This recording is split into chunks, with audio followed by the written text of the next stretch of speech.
So this is pretty exciting because I am sitting here with two graduates of our Next Level Salon Leadership 6-month business and leadership course.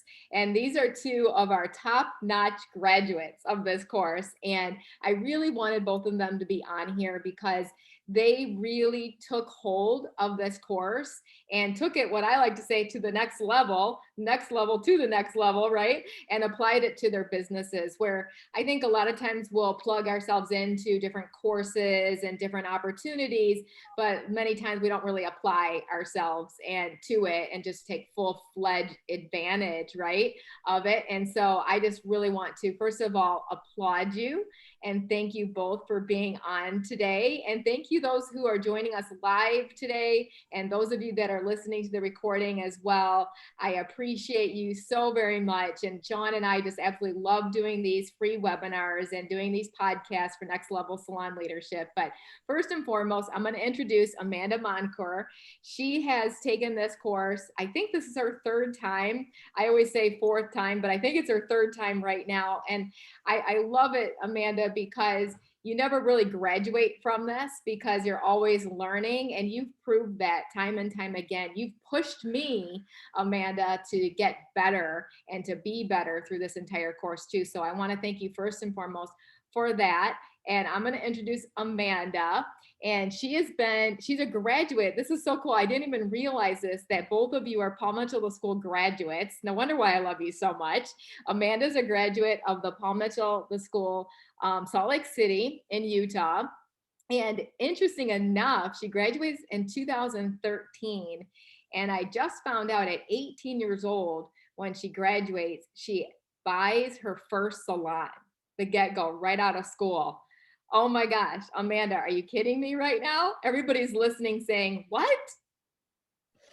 Yeah, that's how I felt after a while. I was like, oh my gosh, what did I do? I had no clue what I was doing. But you know, when you have faith and you work hard, things can turn out. So. And it has.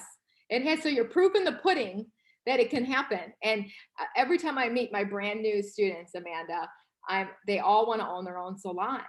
And it's like 99% of them raise their hand, right, in our Paul Mitchell schools. And I'm like, yes, it can be done. Amanda Moncur did it. And you know what? You set the bar. It's kind of like, running the mile in 4 minutes, right? So I love that. So Amanda opens her own salon at 18 years of age, and she has now grown her team. She's a little bit older than 18 now. We won't say how old she is, but she's been in the business almost 10 years, right? And she's grown her team to 12 team members. And she not only works behind the chair only 2 days a week now.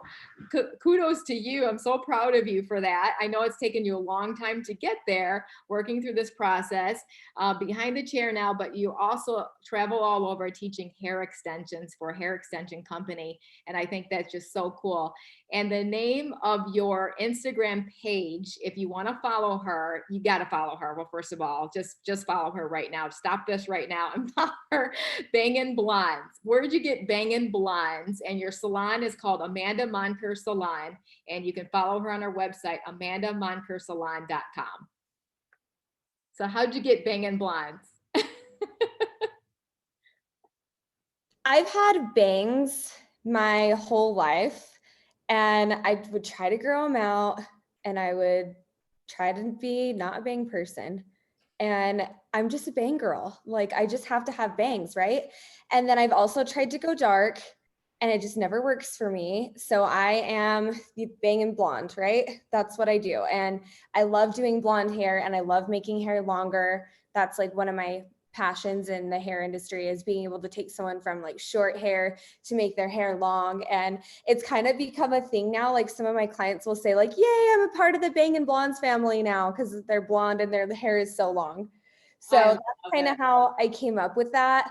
I didn't really know if it was going to stick when I did come up with it, but at the end of the day, it is my brand. I have bangs and I am blonde, and I make other people blonde. So that's what I do. So that's how I came up with that. Now for my salon name, it's just named after myself. And we did a brand, like a rebrand, and I wasn't quite sure like what to name it at that point. I do have 2 investors in my salon, and they just looked at me and they were like, Amanda, just name it after you. They're like, you've worked so hard, you deserve it. And we think people are starting to know who you are. So just name it after you and just keep it easy and simple. I'm like, okay, I'll do that. But the kicker with that is that my last name is French, and Moncur means my heart. So it's really kind of like sweet for me because my salon is my whole heart, and I love everyone who works there. I love what I get to do every day. I love all of our customers that come in there, and you know, to work there, you need to put your whole heart into it. So Amanda Moncur Salon, that's how we came up with that. I love it so much. And I love the fact that you did rebranding. And I want to talk about that today as well, too, because guess what? You can rebrand. It's okay. And with times changing and different seasons, right? Different seasons of our life. And, you know, I know eventually our team's going to have babies, right? Galore. We're going to need to rebrand. We're going to need to restructure some of our flexibility and some of our culture, you know, based on the needs of our team as well. But I guess what I'm trying to say is you're not going to be able to get by without not wearing bangs, right? So you're going to always have to have bangs. I'm all about that, Amanda. The only problem is mine grow out so fast that I have to split them over to the side unless I get them cut every 2 weeks. Mine do the exact same thing, and I have tried to grow them out. I even tried to grow them out for my wedding so I could have a different hairstyle, and it just doesn't work. Like as soon as I cut them back, I'm like, oh, there I am. I'm back. So I think they're pretty permanent. I love it. I love it. Okay, so this is great. And now I want to introduce Kori Ritter, who is also a Palmetto School graduate. She graduated from Palmetto School, Indianapolis in 2009. And she's been in business for over 12 years, 5 years as a salon owner. But I think it's so interesting because your path, Kori, is very similar to my daughter's Brianna, because right upon graduation, you became a learning leader. And she actually attributes that to her success of being a salon owner too, because learning how to train and lead people. And then you became a Palmetto National Educator. And then I love it, you were a booth renter and then made the decision that you wanted to be a salon owner, which I want to talk about as well too. But you own what we call the Voom Room, VOOM room. Talk about where you got that name from, and also how can people find you? Great. So we are on Instagram and Facebook as the Voom Room. And when I first when I first thought about finding a space, I love one word names. So I was like, oh, you know, Voom as in Baba Voom. Like, I just think it's a strong name. It sounds fun. And I was going to open in like a more of a artsy type community downtown in Indianapolis. Well, that just didn't pan out. And so I'm glad to be about 5 minutes from my home here in Speedway. I grew up on the west side of Indianapolis, so I know just a ton of people over here and have, you know, just immense support. So when I got a business owner or a business partner, excuse me, she said, "What about the Voom Room?" And at first I was like, "I hate it. No, that I don't like that at all." And then I was like, "Okay, just let it grow on you for a minute." And I actually, you know, it was a one open large space.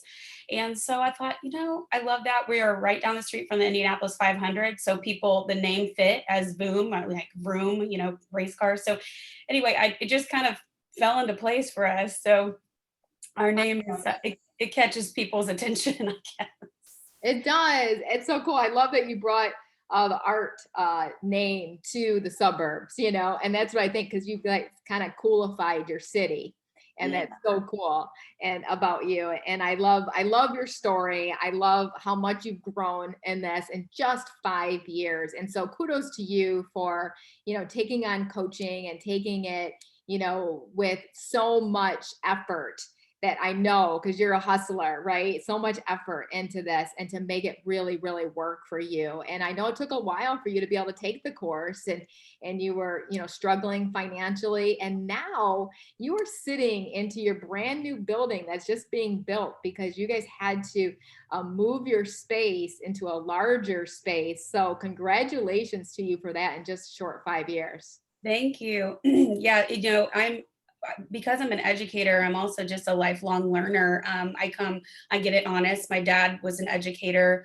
here in Indianapolis at one of the biggest high schools here we have for over 30 years. And he's also a lifetime coach. So I get those coaching and leadership, just passions, honest from both my parents. They have great work ethic. So I've learned that there. But, just during COVID, throwing myself into the education, like educating myself and taking some time to like do some business courses when I had some me time. And I do thank you guys for that, because it's definitely not all finished. I'm never done. That's what I value most about myself, but what I also cannot stand about myself is I'm always trying to reinvent myself and reinvent the wheel. So every day I wake up and I'm like, I've got a lot to do today. I've got to do this and this and this. And sometimes that can get a little crazy, but it's shown to be something that has made me successful as well. So Absolutely. And I was so excited. I was just on an airplane yesterday, Kori, and I read in this magazine that the greatest entrepreneurs are very strong visionaries. So you're in a good place because you are a strong visionary. And unless you are a strong visionary like that, constantly thinking about what's next for you, you won't make it. And there's a very small, it's something like 4% of businesses, entrepreneurs make it within the first 10 years. It's a very small percentage. And look at here, both of you already are expanding and growing. And I'm just so proud of you. And I truly believe there's power in proximity. And the very fact that you hang around higher minded people and your dad is one of them, I think is so huge. And the fact that you listen to your dad, I always tell people, listen to your parents because they know you the best and they'll give you the best advice, right? And so, Amanda, I love the fact, first of all, that you rebranded, but talk about somebody who gets herself in front of higher minded people. You blow me away. I don't think that I would have had the courage or the guts, even at your age, Amanda, to be able to put myself in front of people like you have. It's taken me a long time to be able to do that. I'm in my 50s now, and you're a John Maxwell coach. You attend Dave Ramsey's course all the time. I see you constantly on social media, up leveling yourself. Where did that come from, first of all? And also challenge and talk to the people that are listening to this, why they should be doing it as well. Well, I think one of the big reasons that I am that way is because I did open a salon at 18, and I learned very quickly that I did not know what I needed to know to be a good salon owner or a good leader or even a good hairstylist. And so ever since then, I have really just made it my motto that I'm on a quest to find out what I don't know, because you know what you know, but you don't know what you don't know. And that will continue to be your blind spot unless you're in pursuit of figuring out what you don't know. And I never want to be, even though I'm very young and I've learned a lot in my life, I never want to be the most successful person in the room. So because I am like in my 20s, I'm constantly needing to put myself around somebody who is a lot older than me. And I'm seeking out mentors that have a career path that I like, or maybe they've opened multiple salons or they're a great leader. And I know that I lack in those areas. And so for me to be able to grow, I need to be around those people. Even if I'm just around them and I don't even say a word and I just listen to them, I'm going to gain so much out of it. The other thing that I've learned with that as well is I can go to as many conferences as I want, but if I don't come back and put my mind to it and make my plan and, find the re-inspiration to change myself first and then start to change my company, I've literally just spent money on training for nothing. So I really try to come back from these things and have a plan and move forward and better myself. And at the end of the day, I can't be a good leader if I can't lead myself well. And so when I go to these things, I have to be able to come back and have my own structure and plan to be able to, almost like self-mentor, because I've gotten all of this information at this conference, right? And then now I have to work myself through the steps that they said, but those people aren't going to be there. So you have to just be able to hold yourself accountable. And I really think the reason I'm like that is because I I knew that I didn't know things, and I failed because I didn't know things when I opened my salon so young. And I would make a mistake, and I never wanted to make that mistake again, but I didn't know why I was making the mistake or how. And so I was just on a quest to figure that out. And that's just kind of my personality, is I want to gain as much information and knowledge as I can so that I can grow myself into the best person that I can be. And in hopes with that, maybe it might spill over into somebody else's life and make a difference for them. I love that. You you get me so excited about life, right? Just to watch you. And it's so interesting because I'm around a lot of people that are old like me. And all they do is they sit around and they complain about the next generation. And I'm like, are you kidding me right now? I wouldn't have a company if it wasn't for the next generation. And so this is so inspiring to hear this about what you have done, Amanda. And so I want to applaud you on that, because I know you're going to infiltrate this and you're going to be able to help to change people's minds about what self-leadership is truly all about. And I know you would have never found that out unless you became a John Maxwell coach. So I just think that's so huge. And the fact that you never want to be the smartest person in the room, that's such a rare trait to have. And I remember when Clayball would say he'd be teaching a class and some industry great would be sitting in his class and he's like, what are you doing in here? And he's like, taking notes just like the rest of the people.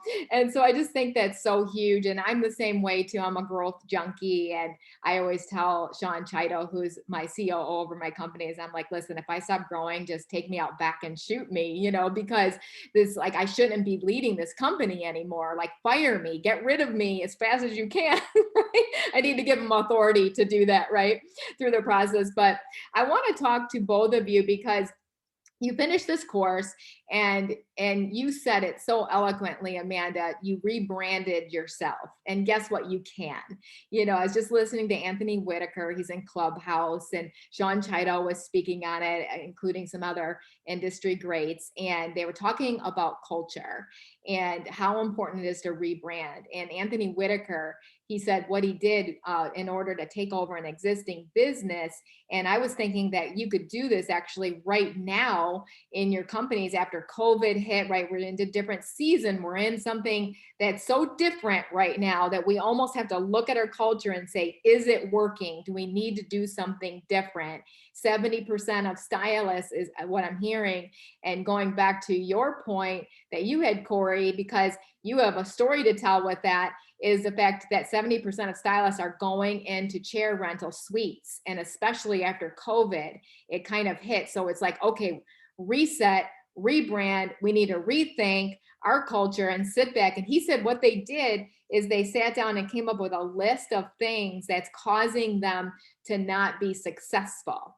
And so he said they had to stop after 64 items, because they were like, okay, that's enough, because we need to rewrite some of our culture. We already realized that.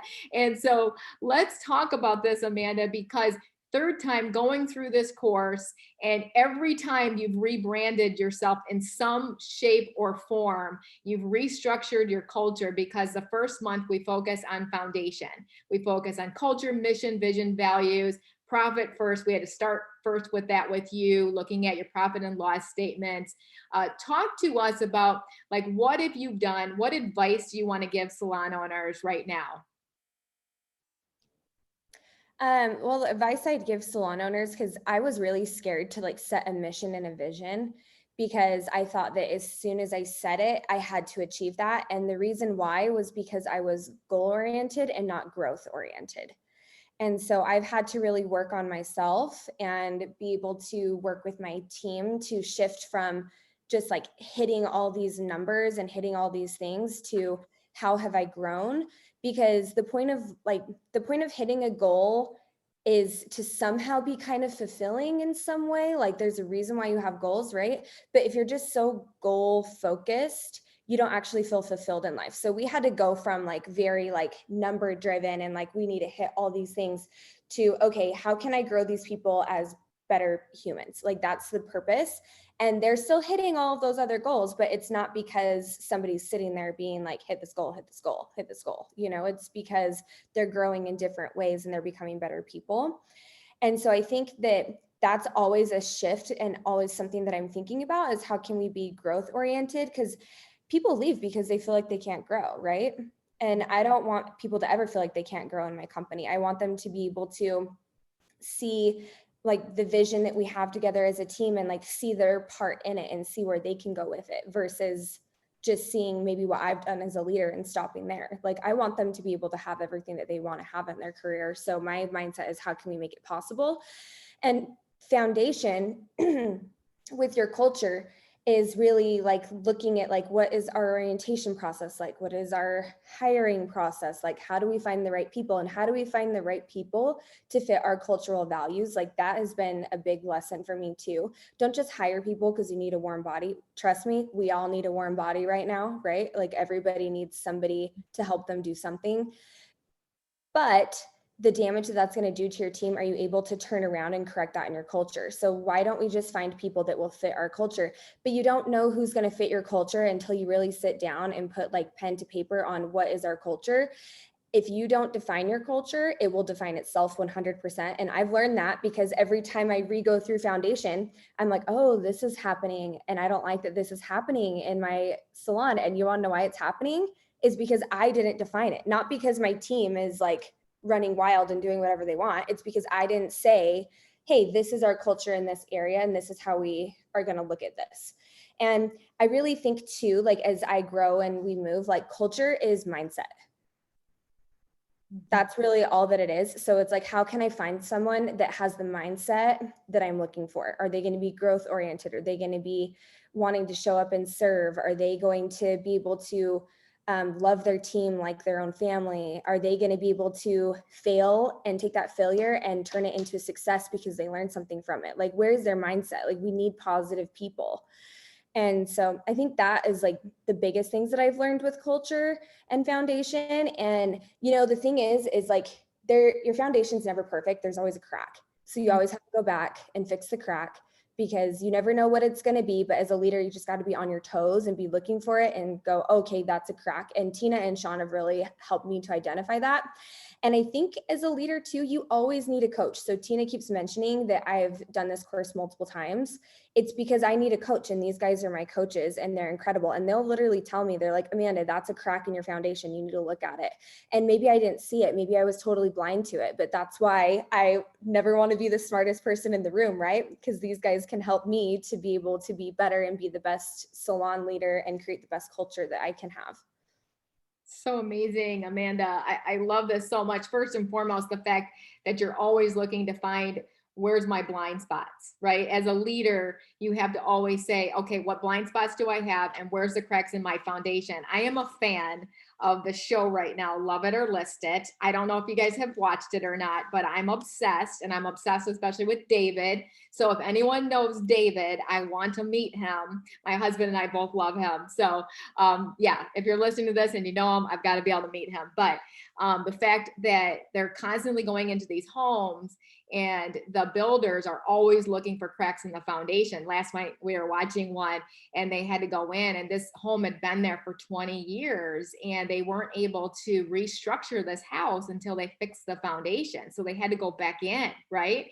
And I keep thinking about that. It's just like a business, right? You have to constantly redefine, you have to constantly find the cracks in the foundation, and you're on a quest to constantly find that. And as a leader, and interesting enough, tying the first month of foundation, the second month we focus on leadership, and you just tied those in so beautifully, Amanda, because as a leader, you have to constantly observe, are your systems working? And you said it so beautiful, put pen to paper, right? Because we manage our systems, but we lead people. And that's what you do. And you said something so good. People leave because they hit a ceiling. You know, our people don't leave companies. They're not leaving your company to go become a salon suite. They're leaving you as the leader because you're not growing, right? And I love the fact that you're down to 2 days a week behind the chair. Talk about the purpose in that, Amanda, before we jump over to Kori on this. Talk about why you're only 2 days behind the chair right now. And why do you think that's important? And talk to the salon owners listening right now that are full time behind their chair and running their companies. Well, you don't really realize this until you start dropping days down. And what I've realized is you don't know what's going on in your company if you're behind the chair all the time. You don't have the time to give to your stylist. You can't observe your team. You don't know what's really going on. You're not ever in the back room. Like, you don't know what's going on in your company because you're so like in your own schedule and doing your own clients and focused on hitting your own goals that you can't see what your company needs. And so I have dropped down to 2 days behind the chair now, and I have a day to do training with my team, and I have a day to work on the business instead of in the business. And that is super important because if I don't have time to work on that, or I don't have time to work on myself, then I can't implement all these plans for all these things that I've learned. And it's like I'm just collecting information and it's not going anywhere, right? If I'm going to be able to pour into other people, like, I need to have the time to do it. And being fully booked behind the chair is not as important as growing your team and pouring into them, because if I'm not pouring into them, they're not going to grow and they're not going to produce. And what's the point of owning a salon if you just want to be behind the chair by yourself for your whole life, right? Like, the point is to grow your people, right? And have them be able to become even better than you. Like, I want all my stylists to be better than me behind the chair. Like, I don't want to be the best hairdresser that works in my salon. Like, I want to grow other people so that they can be the best hairdresser that's at my salon. Yeah, it's so good.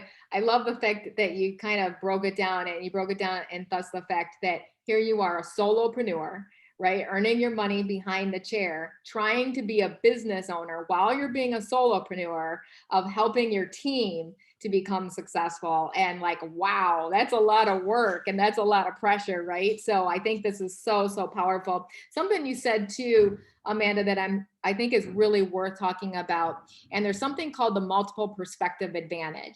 And that's what a coach has. A coach has the MPA, the multiple perspective advantage, of being able to look and kind of hear what's going on, and maybe can identify some of the cracks. And you don't even have to be on the premises to hear those cracks, right? So I'll do meetings with our salon leaders every single week, and I hear a crack. I'm always like, okay, what's going on here? There's a crack in the foundation here. What system? And this is what I always ask my leaders, Amanda, and this is what I always ask the people that I coach.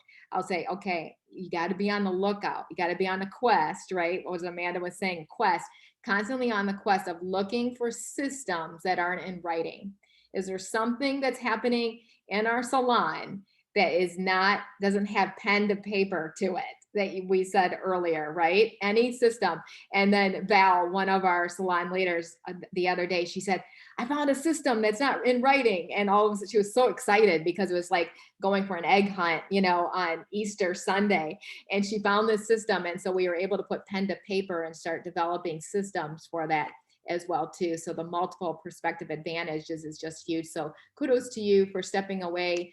Get thee behind the chair so you can have the multiple perspective advantage of your company. Speaking of multiple perspective advantage, and speaking of solopreneurs, Kori, at one time you were a solopreneur. You were doing hair in a suite, and then you said to yourself, I really want to be a part of a team. What was that shift in thinking for you? And talk to the other, giving advice to someone that is a solopreneur right now. How would they know that they should be in the same position as you to be able to run a salon as well too? Because I think it's almost like an opportunity to kind of see, like, first of all, do I want to own my own business? What was that shift for you both ways? Well, so when I was an educator, I never wanted to not do hair behind the chair, because I felt like that, took me to the next level as an educator in a salon or in the school. I could say, like, I literally have, day-to-day experience, and, behind the chair experience. So it kind of fell in my lap a little bit. There was a salon that was being sold near my home. that had, I believe, 4 stylists there that were booth rent. And it could become a place for me to work, and they already were operating, so it was going to be a little easier. And I thought, this is a good thing. I can start, a little bit at square one and own my own salon. Like I had a little bit of a dream of doing that. So it was nice because I had the flexibility to work at the school, nationally educate, and come in and out of the salon. And really, they were their own boss. So that was great. Well, then fast forward a couple years into that, I began asking them, like, hey, I would love to have some in salon classes. That was a struggle to have them kind of get on board with. I was chasing grown adults for money, booth rent money every week. And it was just like, I don't like this at all. And this is becoming more of a hassle than a convenience for me. So that's when I started the journey of I wanted a team-based atmosphere. I wanted people who valued ongoing education together, no matter what the age, no matter what the experience. But I loved taking future professionals in the school and really just becoming an integral part of their education and their lives. And it really meant a lot to me to see them soar once they graduated. So I was like, I love that, and I'm not in the school right now anymore, and so I really just want to like hone in on that. So I started looking for a space. Look, I didn't have any money to do this, but I had a business partner that was willing to say, I've got the money, you've got the brains, let's go in on this together. And that was nice. And happy to report that as of like last week, I'm 100% owner of my business. Wow. He is not in the picture anymore. We're still great friends. I thank you. And so I'm really, really proud, and that came at our 5-year mark. So, you know, I enjoy having that team and that transparency with my team, and having them like help me build the foundation of my business all together. We make decisions together, not all, but I put a lot of things on the table. Like I trust them with my vision because I feel like it's become our vision. And as I've become more of a leader, I have realized I do work full time behind the chair, and I don't know how many times it's been beat over my head that I need to not, work behind the chair so much. And I finally listened, and June 25th is my last day behind the chair, and I will 100% wear the hat of owner, and I will not be a stylist at my business any longer. That might change in the future, but right now I'm growing my team. We have 9 stylists and an esthetician, and I feel like it's time for me to support my team and for me to take a step back. I want to wash hair for them. I want to mix color for them. I want to be at the color bar and help with formulations. I want to style their guests' hair so I can help them take advantage of double booking behind the chair, and kind of like just be more hands-on that way. So that's what I've decided to do. And I feel 100% support from my team. They can tell that, my stress level has been at an all-time high. And that's been absolutely like something that has given me a lot of shame lately. My stress and just it showing up when I come into work, that's not the person I want to be, and that's not the owner that I want to be. So I knew I needed to make a change in my leadership. And there are little holes in my foundation. Like I made someone a manager with me, and I did not do a great job of listening to them and making sure they felt heard, and letting them know that they can make decisions and bring it to the table. I was an awful leader in that relationship. And luckily they're still on my team, but I can 100% say that like I did not do my job in writing job description and making sure that every detail where they knew their position and what they were in charge of. And that was my fault. And that's something that I've recently learned. So there's just been so many, I'm learning as a leader right now, rather than, hey, this is my mission, my vision. I'm just learning a lot. Like, you need to slow your roll and ask more questions and be more in tune outside of the salon floor. So Oh, beautiful. I yeah. love this so much because I know that so many owners are listening to this and they're just hearing themselves in your story right now as you speak. And it's just so awesome because something that I love about you, Kori and Amanda, is that on all of our calls, we have group calls every month, and of course our one-on-ones, you guys are always so transparent with what you need. You're not just pretending like you have it all together. You're saying, no, no, no. I know that I've got some blind spots here. I don't see them all completely. And just the fact that you're stepping in to be a servant leader, like that's a true leader right there, stepping in to be a servant leader. And I think so many salon owners go into the business with an agenda and thinking like, my agenda is really to make a lot of money, right? And so, but behind the scenes, they're like destroying relationships with their people. But I know both of your hearts, like your agenda was not that. Have you been making a lot of money? Yeah, you've been doing amazing. Like watching you guys soar and move into new buildings is incredible. But you're like, I don't want for people to see me with that agenda, right? I want them to see me who I really am.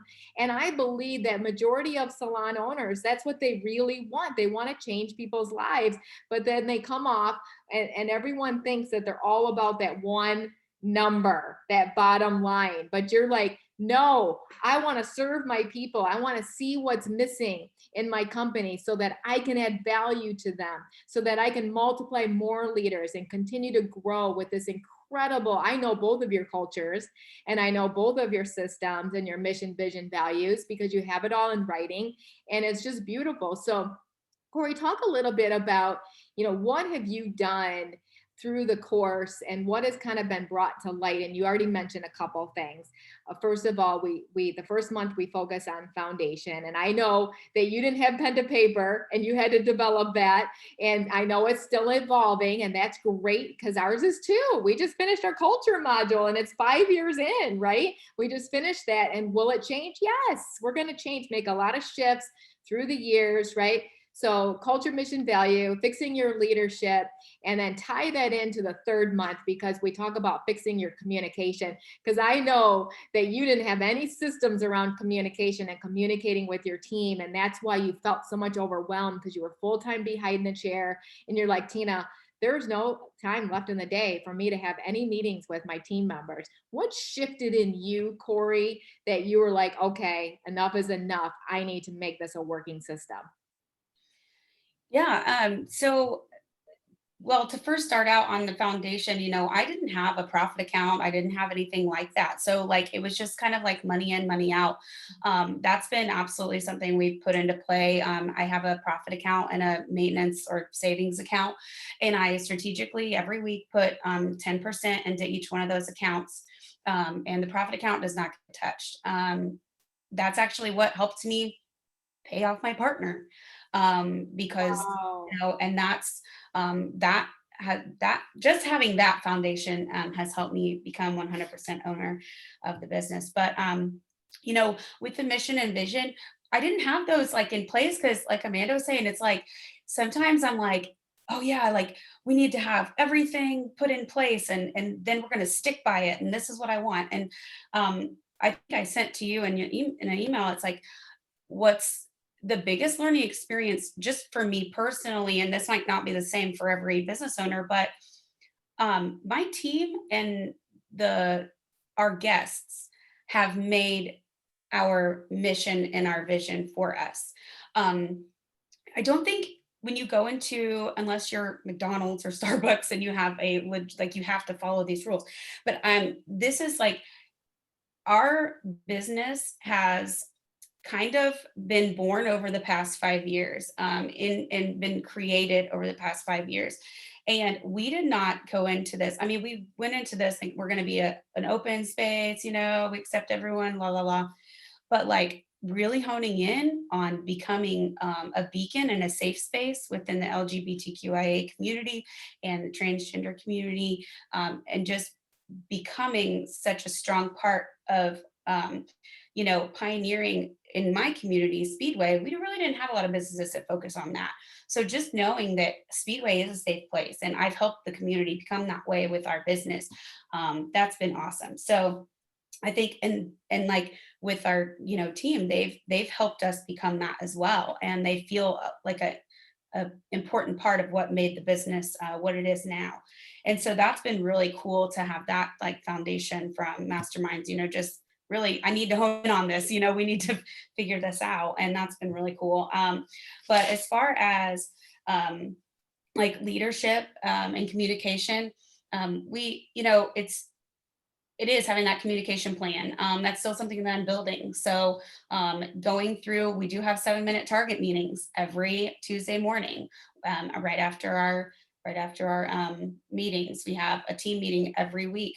And if we don't have that team meeting every week, and something happens, because rarely, but you can feel what it is like if you were a salon that just never had meetings or never had a team get together or a powwow. You feel just out of sorts. You're like, I feel like we're not together. Even if it's gone a couple of weeks, you're like, I feel like, like COVID, I was like, we got to at least talk to each other, guys, and check in, so it just helps, take the temperature and kind of go over some house maintenance things and just make sure everybody's on the same page.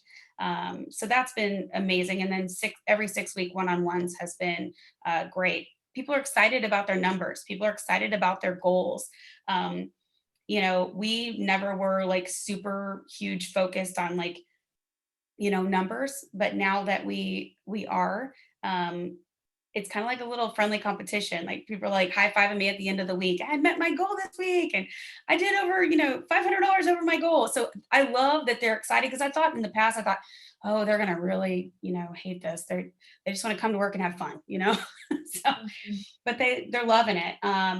And like, just lastly, like attitude and hiring for me, hiring, I became asking the right questions. And kind of like Amanda said, we hire the human being over the talent. I'm an educator. I can teach you anything that you didn't feel like you got all the way out of school, So, I mean, I can't teach you what your parents didn't. I hire the human being, and so that has become a little scary. When John Maxwell says hire people that are smarter than you are, there's times, multiple times, I sit in front of an individual when I'm hiring and think they probably could go to a much better place. I'm just being honest. Like, oh, you probably need to go to that salon because that salon is so much better than mine, and you're so smart and you're so talented, and I don't know what else I can teach you. I mean, I have those honest feelings. I wouldn't tell them that, but I have those honest feelings, a lot. And I think that when I have hired recently, I've hired 2 people that I felt that way about, and they have helped my business soar because they bring a lot to the table and they bring a lot to the game. And, I'm just so happy that I put my attitude in check and decided that that wasn't going to be scary to me anymore. So, I've just been focusing on putting myself in check a lot lately, Tina. And I was just like, I love it. I love it. You're saying you're putting everything into check. So foundation, leadership, communication, attitude, and hiring, because those are all of our months that we focus on. And you just so beautifully and eloquently just tied them all together. I just watched that, Kori. You're amazing. And I think you said something so big, because this is something that actually Anthony Whitaker was talking about. And he was asking, the panel, how have you built a culture of profitability, right? Because obviously we can't stay in business if we don't stay profitable, right? But getting it right off the get-go is what hurts most salon leaders, right? Because that's seemingly all she cares about is the money that I'm bringing in. But no, people need to know that they belong to something first and foremost, right? They want to know, do I belong? Does she really care about me? Can I trust my leader, right? Are they really there for me? Are they really to support me? Or are they there just having me as another body in the building so they can support their business, right? People feel this, and this is why people quit leaders, not companies, right? And so talk about, I love the fact that you talked about the way you've built culture of profitability. You talked about 7-minute target meetings. Talk to those listening to this right now, because we do this in our companies as well too, in our salons. So I know you took that on. How did you get those started? Because I know you didn't start them right off the get-go, because you knew, you're like, I got to build a relationship with my team first, right? Before I ask for a hand, right? Because I think we go from level 1 leadership to all the way to level 3. We skip level 2, which level 2 is building appropriate, solid relationships. And then level 3 is the productivity level of a leader. And so most leaders jump from level 1, the title, right to level 3. And they're like, let's just get to profit before I shut my doors, which I understand. I've been there, done it, right? And so how did you shift that, Kori? And then we'll jump over with the same question with Amanda. Cool.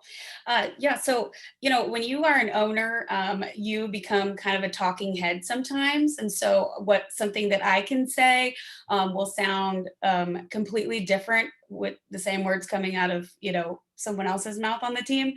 So DJ, who has been with me since day one, he's an amazing support system for me.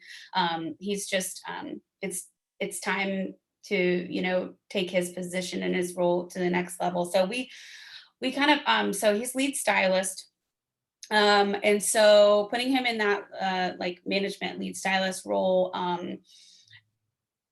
he's a great partner to all of them as well. He works alongside them on the floor. So I said, you know what, this is something that I put him in charge of. So he goes over, we use the Millennium or Mevo system from Millennium.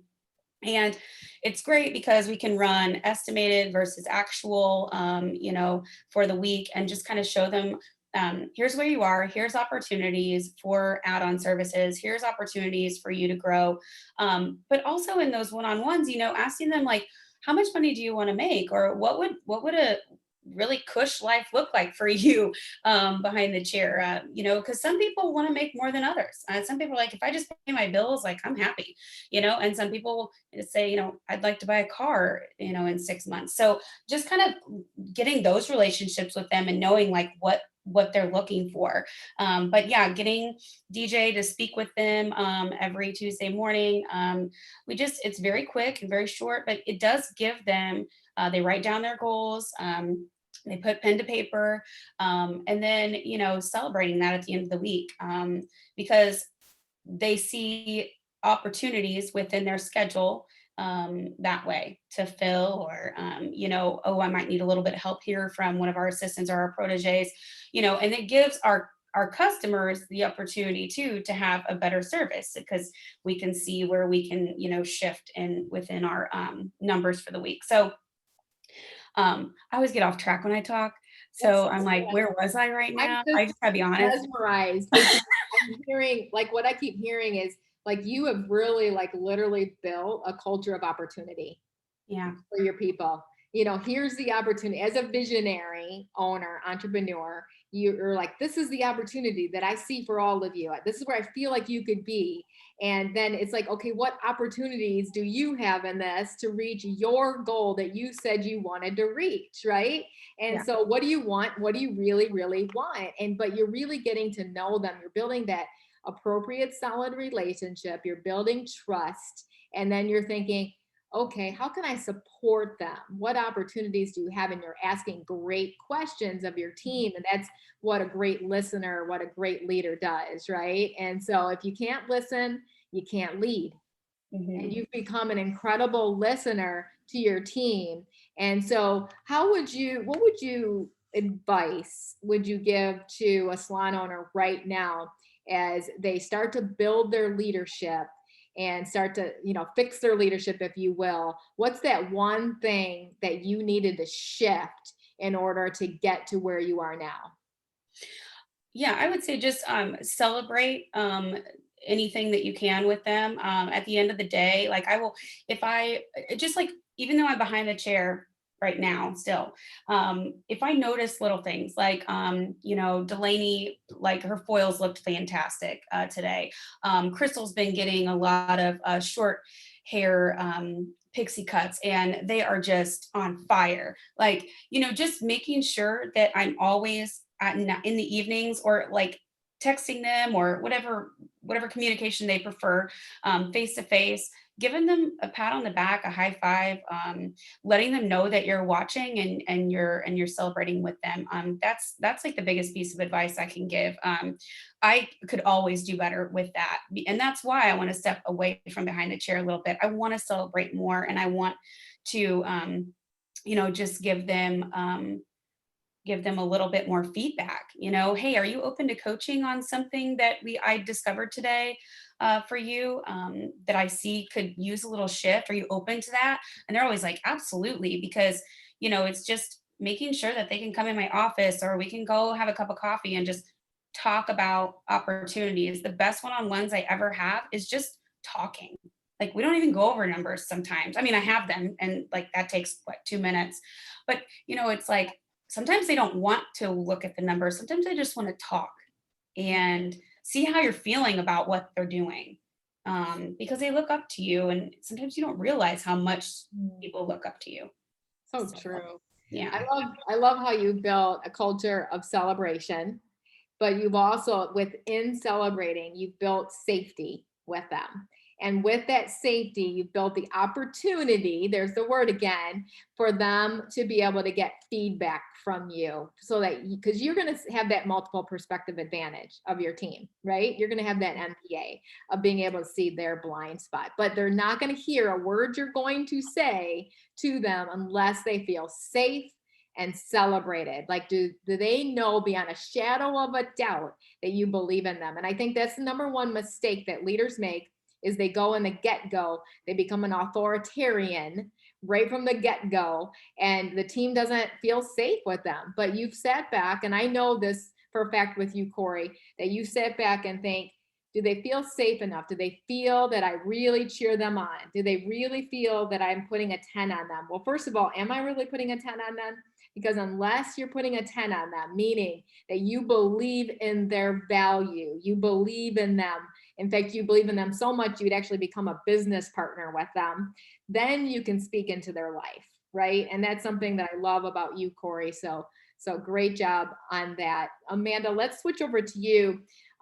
Let's finish this out with advice from you. So of course, we spend the first month on foundation, a second month on leadership, and then on communication, and then on attitude, and then lastly on hiring. And interesting enough, when we do focus on all of these areas, hiring seems to kind of fix itself, right? And so you've gone through this course 3 times, and I know we're entering into our very last month here on hiring as well. So what shifts have you made from year to year as you continue to grow through this program, Amanda, year after year? And then of course, talking about the culture of profitability, because I've watched you grow from a negative number. So you were in the red and now you're way into the black. So much more productive, so to speak, and you're getting ready to scale your business, which I'm super excited about and cannot wait to cheer you on for that process. I see you with 1,000 salons someday. So there you go. That's my visionary coming out.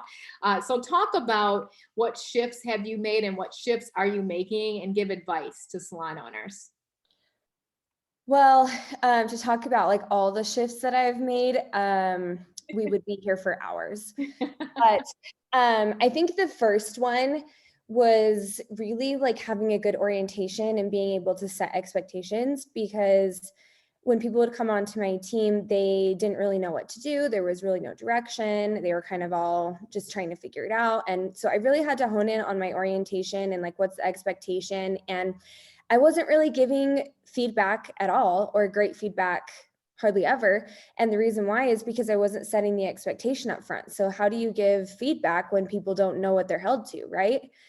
And that feedback was really scary for me. And feedback is still something I constantly am working on. And when I recently went to the EntreLeadership event with Dave Ramsey, their sessions on feedback freaking just kicked my butt. So I'm on fire for feedback now, and I'm excited to do it, even though it's the worst part of my job, right? I'm excited to do it, and I want to see other people grow, and I don't want to be what blocks them from their growth. That was something they said that I think was huge. And when we talk about the communication part of Next Level, like, you guys really do dive into like, how does your team communicate? When do you guys have your meetings? When do you guys sit down and give feedback? When do you give praise? Like, all of those things. And I have honed in on my communication by doing Tuesday meetings, and we're actually closed all day Tuesday for meetings and education. Now the point that I'm at is, am I leading great meetings? How can I make sure they're great meetings? I don't want my team falling asleep on me, right? So it's like, how do I fire myself up every day or every Tuesday to go in and deliver a really great meeting that's planned and thought out? And so I think that is growth in itself, because before it's like, okay, I gotta have this meeting. What am I gonna have this meeting about? And now I'm like, oh, here's what we're gonna talk about. And I'm really excited about it. And I have my leadership team now. I have 3 awesome people on my leadership team. And growing from no leaders to having leaders, like, that's been a really hard transition for me, because as a salon owner, I want to do everything, but I can't because I don't have time. And then I suck at everything that I'm doing because I don't have time to do any of it. And so delegating out to those girls, like, that has really grown me as a leader, because I've had to teach them and train them and bring them along. And then after I've taught them and trained them, then I have to release it to them and be okay with it and delegate that authority. So I've really learned a lot that way as well. Hiring used to really scare the crap out of me, because how do you know you're making a good decision or a bad decision? You don't know really until you have a system in place of, how do I pick out the characteristics I'm looking for? How do I pick out the morals and values? And how do I make sure they're aligned with my culture? That was a question I think I took like 2 years to answer, and I'm still working on it. That process is always being worked on, because you hire one not so great employee and you have to go back and say, what did I do wrong? Like, what did I miss? Where were my blinders on, right? What did I see and possibly get caught up in and just want them on my team, right? So those are some things I've learned and have to shift. As far as profitability goes, I had no financial system whatsoever when we came on to Next Level Leadership. The financial system was, okay, we're going to make the money. Now here's the bill. Okay, crap. How do we pay for the bill? Okay, find the money for the bill. Okay, now there's another one. Okay, find the money. Like, it was crazy. It was not working. And after reading Profit First and then implementing it in my own way and being coached by Sean and Tina, we do make a profit in my salon. And that is unheard of for me, because I was like, I thought I could never get there. Like, you get stuck in this place of just like loss, and that you're never going to have enough because you've never had enough and you didn't know how to curate it into something, right? And so being with you guys really helped me figure out where to delegate my money to and how to budget it. Because before I was like, there can't be a budget because there's no money to budget. So how do you budget no money? And you guys would tell me, well, you have to have a budget or else there will continue to be no money, right? So I learned that the hard way as well. Opening a salon very young, you go to the school of hard knocks, right? You have to just figure out by messing it up. And I think something that Next Level has really helped me with is my attitude on failure. And I hope that that is transferring into my team, because I really don't view my failures as failures anymore. I just view them as an opportunity to get better. And I would have days where I would just completely suck as an owner or as a leader or as a hairstylist, and it would just defeat me. And I really had to work on like, how can I build my attitude so that I can look at that and say, what can I do better, and not take it so personally? Or even same thing when my team comes to me with feedback, I'm like, how can I just look at it as what can I do better and learn to grow from it, instead of just beating myself up in my head. I think we all kind of do that a little bit because we care so much and we have such big hearts, and we're really trying to make everything perfect for our team and for our business, and for ourselves, because we want to feel like we're achieving something great. But at the end of the day, when you look at success, it isn't made up of one great thing you did. It's made up of like 10,000 or even more than that, like horrible things that you messed up on that then you learned from and, had growth and was able to change. And I think Next Levels really just helped me have a better mindset and think how can I be better and how can I change, versus, well, this is just how owning a salon is. This is how this industry is. Like, how can we be the change and create that, versus just, I'm stuck here and this is how it is and this is how it will always be. It doesn't have to be that way, and it starts with you. So you get to be the change, and you get to go off and create your company to what you want it to be, and you get to impact other people's lives. And that's what Sean and Tina have both done for me. They've really impacted my life so that I can impact others' lives. So it's been an incredible journey. And Tina, next year you can say it's been 4 years, because I will be signing up for a 4th year. All right. No doubt about that.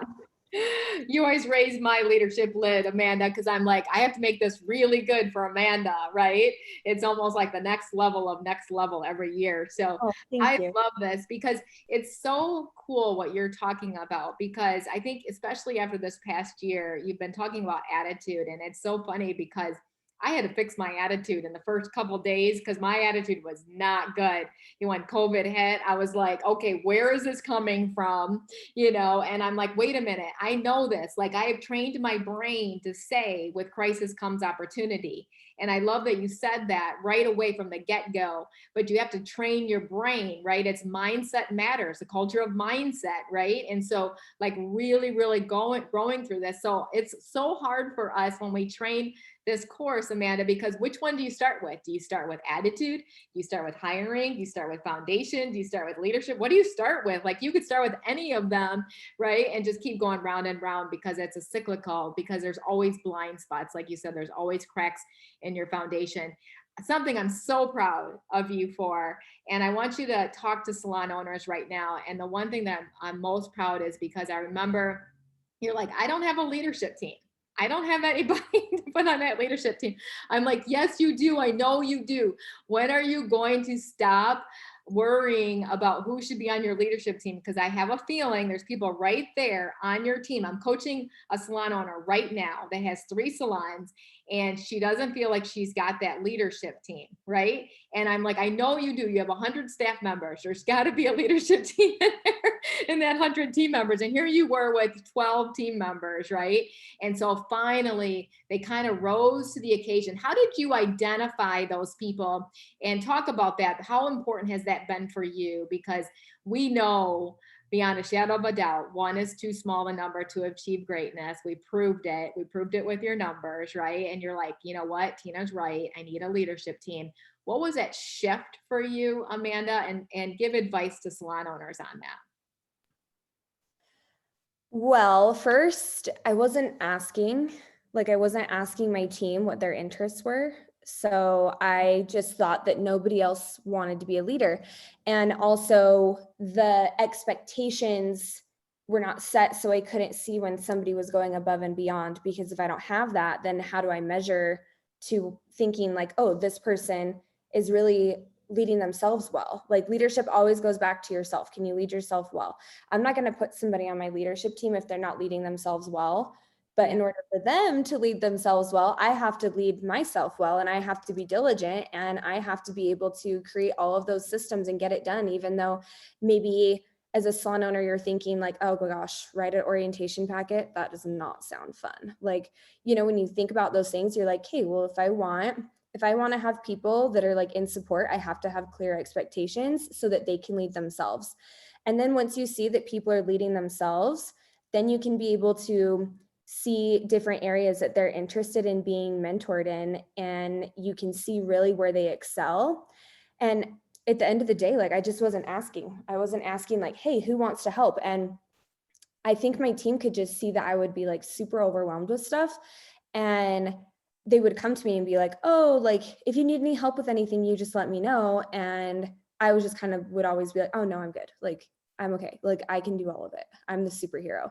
That was something I had to teach myself, like stop trying to be superwoman because you're not. And every time I would try to be superwoman, I would just let myself down. And so within that, I learned the lesson of I need to write down the things that I don't want to do, or the things that I'm not as good at, and just take on the things that I'm like super fired up about and like where am I passionate about. And then I needed to find other people on my team that were passionate about the things that I wasn't good at, or the things that I didn't really want to be doing anymore. And as I looked for that, it did begin to come. And now we have a super great culture ambassador. We have a like head of education, or like assistant leader, whatever you want to call it, in your salon. And then I also have a really great head of customer service too. So it's like working in that, it, you know, it's hard to identify if you don't have those expectations. And so I think that really helped me the most. And the other thing too is like it's really scary to trust somebody with like your baby that you've been growing for years, and you just think it's so fragile, and if you don't do one thing, like the whole thing is going to crack and come crumbling, falling down. Well, if you're hiring appropriately, the people that work for you care enough to not let it crack and come crumbling down. So trust the people that are there. They're there for a reason. See what they're interested in. And once you train them and you teach them and you delegate them, then you start to manage, right? You just manage the systems that you've given them to be over, versus having to step in constantly and be like micromanaging about things. And you got to figure out what's your communication system going to be on your leadership team. How do they communicate back to you? And something that I learned at this last Entree leadership thing that I need to work on is I need to work on being a better delegator of authority. And so these girls that are on my leadership team, they now have their job roles and they have their tasks, but did I delegate authority to them? Did I delegate like, hey, look, like you're over this, like I trust you to make these decisions. And if you make a wrong one, we're going to learn from it. Mm-hmm. Like, I don't want you to hide it from me. I want you to come to me and let's work on it. And I want them to feel like this is my domain and I can take it and I can run with it. And so that's like my next step in my leadership team is me fully delegating authority. So first I was like, okay, I'll delegate the job and then I'll delegate the tasks. And now I got to delegate the authority, and I got to let go, and I got to let them feel comfortable to make those decisions and run with it. And you know, at the end of the day, I don't want them coming to me every 5 minutes being like, what do you think about this? What do you think about that? Like, that's a crack in my foundation, right? Like, I need to teach my team why, so that they are so solid in making their own decisions that sometimes they don't need me. Yeah. Sure, there'll be times they need me, but I would prefer most of the time that they don't, right? I would rather be leading them instead of constantly having to tell them what to do or putting out the fires, right? And so that's where I'm at with my leadership team now. And that's my next level of my leadership with them.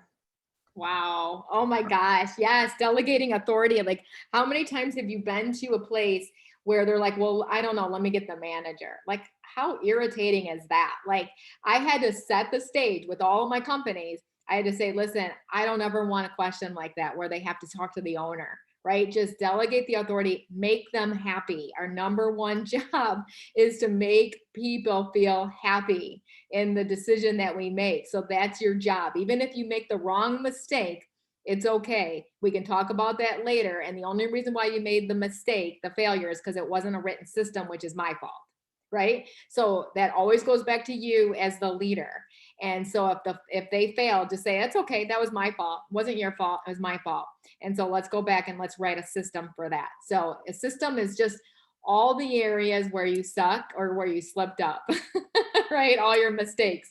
So I think that's just beautiful. I'm so proud of you, Amanda, because I know that was a long time coming, building that leadership team and really delegating the authority. So Kori, what last piece of advice would you want to give salon owners? What have we missed as far as really building a strong team? And can you also, I don't know if you have the answer to this, and I know a lot of salon owners are just really frustrated in this, knowing that 70%, and I guess that's the number, that's what I just heard on this Clubhouse call. Who knows if it's the true story? 70% of hairdressers are leaving team-based salon culture systems like what we all have here on this panel and going into salon suites. So what advice do you have for salon owners as we navigate this new culture that's happening? Okay, this is a good question for me. So my team that I hire right out of school, most of them are, I don't know generation names, Gen X, Gen Z, millennials, whatever. Right. So what I love about, I'm 38 years old. What I love about 20-year-olds and 20 to 25 or whatever it is that they have mastered better than I have recently a work life balance. So, or they know what they want. They know that they need a better work-life balance. They know when it's time to reset. They feel it. They'll let you know. Whether it's called a mental health day or, they're just so much more in tune with, I need to take time outside of work and I need to set boundaries and I need to have that on my own. That's hard for me. I was raised by two parents that didn't have work-life boundaries. They worked all day. I was, if I got up for school and I was like, I don't really feel good, they're like, get in the shower, see how you feel, go to school, go to work, whatever. So it was just like, you didn't have the opportunity to say like, I just need time to reset. I didn't start taking vacations till way later in life. Sorry, my phone started ringing and okay, there we go. And so what I love most about that is it's given me a really big challenge to myself and my attitude and fixing that of like, I've got to bend and flex a little bit. Like, it's not always going to be about what's happening at the salon. Even though for me, my time off, that's what I choose to do with it is sit at my desk and write a manual because that's somehow fun for me, which is not fun for everyone. Okay. But it's, that's not what that looks like for others. And it's also taught me a little bit of, like you, Tina, you taught me so much with the next level about the balance wheel. We talk a lot about work-life balance in our one-on-ones every 6 weeks. I'm like, how's your schedule for you right now? Is that what you want? If somebody's like, hey, I don't want to work any Saturdays. Okay, well, that's great. Well, Tuesday through Friday, here's what your numbers need to look like to make that work for you and make that work for the salon as well. So let's partner up on it. So I think it's really just like taking yourself out of the equation, and what your work ethic is not what everybody else's is. It's like, if this person only can work 2 days a week and that works and that fits into your team and that's what makes them happy, great. If that's what that takes to, if that's a team member that you want to keep on your team. So anyway, I think that that's the biggest lesson that I've been trying to teach myself lately is, working hard might look different for everybody. So. Yeah. What does working hard really look like? And that's so cool that you said that, because last year, Michigan in particular, we were off for 3 months and our team members hit their goals last year. And I said, see, you can take time off. And they were like, wow, she's right. Yeah. You can take up to 3 months, obviously, because look at what you did.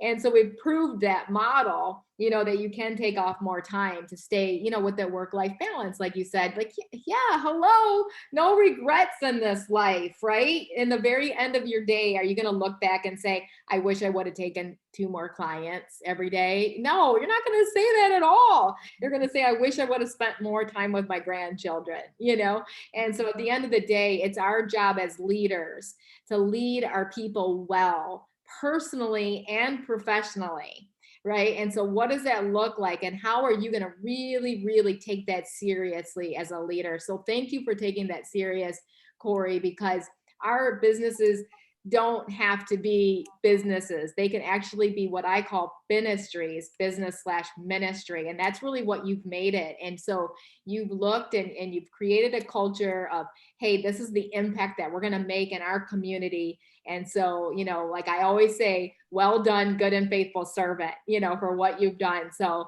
well done, Kori. And thank you so much for being a part of this next level. And Amanda, as we finish this out, what last words of advice do you want to give the salon owners? And especially as we close this out, because I know we've talked a lot about hiring as well too. Any other piece of advice as we close this out, as we give advice to salon owners, especially in terms of right now, if it's true that 70% of hairstylists are going to become solopreneurs, renting a chair or going into salon suite. So what advice do you want to give them? Okay, you guys are going to think, well, most of the salon owners are probably going to think I'm crazy by saying this, but do exercises that reveal your profit and loss to your team. They need to understand where the money is going, because they like get in this mindset of like, oh, I never get time off and they're just taking half of my service. And like, it becomes like this thought process of like, these people are taking from me, these people are doing this, like, and you have to find a way to reverse that or like help it so it never develops at all. And it's like, what can we give as salon owners? But where are our boundaries, right? Like you can't just keep giving to your team and giving and giving and giving because you don't want them to leave. That's not how this works, right? It's like, where's my boundary? And what do I need to run a successful business? But how can I still communicate that to them and just help them understand that like the grass is not always greener. Like sometimes people are looking and seeing this other thing and they're like, oh, I think it could be greener over there. Well, it turns out they get there and then they figure out that if you're going to be a suite owner, you are going to be paying to work. Do you want to come to work and get paid, or do you want to pay to work?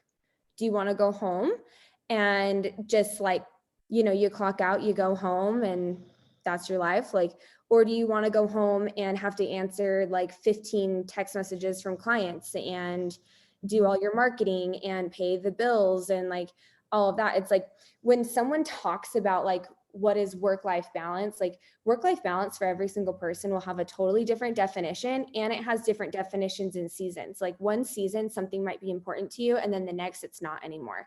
And so balance is always kind of up in the air. And I think that they see, well, if I go over here, I'm going to make more money and I'm going to be able to take time off whenever I want. It's like, well, how can we as salon owners just communicate to our team like, hey, this is how much money you are making and you're doing really well. And I'm here to support you and I'm here to help you grow. And like, I will help pay for a personal assistant for you so that you can continue to grow and only work like 3 days a week. And then you have the rest of the days off. Like, you know, it's like, how can we create that balance and like communicate to them, like, we can be flexible and the grass is not always greener, yet also explaining, here's the costs. Like, this is what this costs. Like, if you want something, this is what it costs. Something I've been thinking about recently with like being a salon owner, I think people can look to you and they see like everything that you have. And that's when they start getting in that mentality of like, oh, they're just taking half of my money. And that's, you know, they start thinking that way.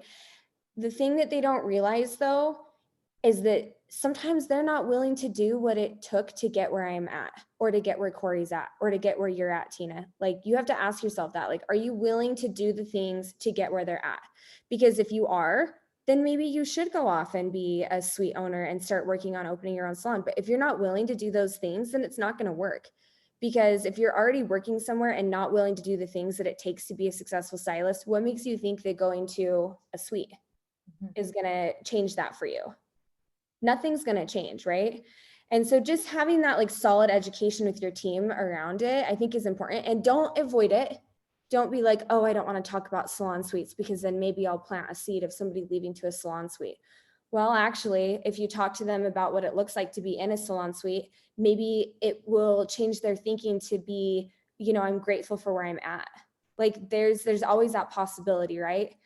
So I just kind of think of like what's in my control and what's out of my control. And what I can control is how I educate my team and how I teach them to grow in my salon and how I explain how business works to them. Because if they don't understand how business works and they do go off and they leave, and say I didn't train them hardly at all for business mindset, and then they go off and they leave to a suite and then they fail, well, guess what? Like other people are also looking at that. Like I can't tell you how many students I've had say to me like, oh, I want to work at your salon because I see so-and-so that has gone off and now owns their own suite and it looks like they're doing really well. So I can tell that you train your people well. So it's like a flip, like catch 22 with that, right? Is like, if I don't train them and they leave, it looks bad on me. And if I do train them and they leave and they do well, that also reflects on me too, right? So it's like, just don't be afraid of it. Like your team is always going to come and go. You'll have your really solid team players that are not going to leave and they see the value in it. And you just can't be afraid of the what ifs because someone's probably always going to leave. And if you teach them, they might stay. Yeah. Yeah. I love that so much. Or they might become your partner, that's our mindset as well too. And better yet, right? And so I love that you said that because it's almost, I hate to say this, but it's almost like a lot of business owners are like imprisoning their team members. It's like, is this a prison sentence? Like I thought we were going to grow our people so they could actually grow personally and professionally. And if that looks like them leaving and going to a salon suite, but you hit the nail on the head, Amanda, of really training them in business. But I think what the problem is most salon owners don't understand their business. They don't understand the profit and loss statement. And the reason why I know that, because that was me many years ago. I didn't have a clue. And I had to train my CPA to make it fun and exciting and colorful for me. So Sean knows you better send it in a colorful graph. So Sean and I do that for all of our salon owners to help them so that we can set it up and make it fun and exciting because it is fun. And then we do the same thing for our team. And you really hit the nail on the head, but really educating our salon team in business, and whether they stay or go, at least they get that from us as well too. So way to go. Well done, you guys. I think this is amazing. What a great segment. I know everyone's going to really, really take a lot from this. So we definitely want to invite you. Our next course is starting in August. Normally we only do one a year, but we had so many people ask for it. And so we decided to start another course in August. But thank you guys so much for being on today. Our two best graduates, Amanda and Kori, and those of you listening to this that have been a part of the course, don't worry, you'll have your time too to be on this podcast. So thank you guys so much. Thanks for joining today. Thank you so much. We appreciate your time too. Bye, Kori. Bye, Amanda. Bye, guys.